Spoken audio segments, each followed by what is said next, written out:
Students, now let us discuss about the third and the lowermost range of the Himalayas, that is the Shivalik range, which are also called as the lower Himalayas or the outer Himalayas. Okay? The Shivalik range is made up of hills rather than mountains. Shivalik range में ऊंचे ऊंचे पहाड़ नहीं पाए जाते हैं, ऊंचे ऊंचे पर्वत नहीं पाए जाते हैं. यहाँ पर पहाड़ियाँ हिल्स पाए जाते हैं.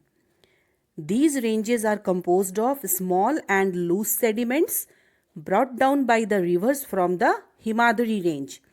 हिमाद्री रेंज से बहकर नीचे आती हुई जो नदियाँ हैं वो अपने साथ मिट्टी के छोटे छोटे कण, जिसको कि एल्यूवियम बोलते हैं, वो लेकर के आती हैं. और शिवालिक रेंज में वो मिट्टी पाई जाती है जो कि बहुत ही फर्टाइल, उपजाऊ होता है क्रॉप्स के लिए. That is why most of the land here is used for growing crops. यहाँ पर क्रॉप्स कल्टीवेशन बहुत होता है.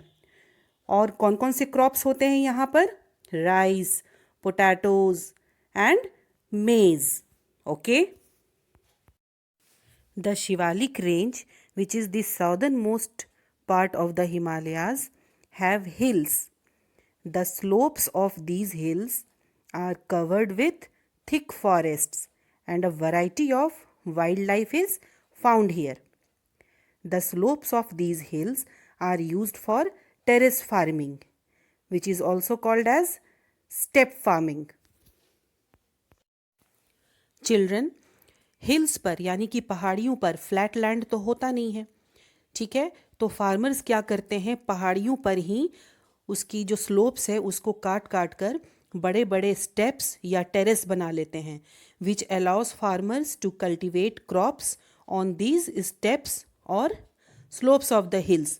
एंड दस टेरेस फार्मिंग और step farming provides more usable land. यहाँ पर जो लोग हैं उनका मेन ऑक्यूपेशन फार्मिंग ही होता है, खेती होता है, ठीक है. तो अब वो खेती कैसे करेंगे, पहाड़ों पर फ्लैट लैंड तो होता नहीं है, तो वो पहाड़ियों के स्लोप्स को सीढ़ी जैसे, स्टेयर्स जैसे बड़े बड़े स्टेप्स में काट लेते हैं और उसके ऊपर कल्टीवेशन करते हैं. ओके. और स्टेप फार्मिंग जो है, यहाँ पर उनको इरिगेशन करने का बस एक ही साधन है, जो है कि रेन वाटर.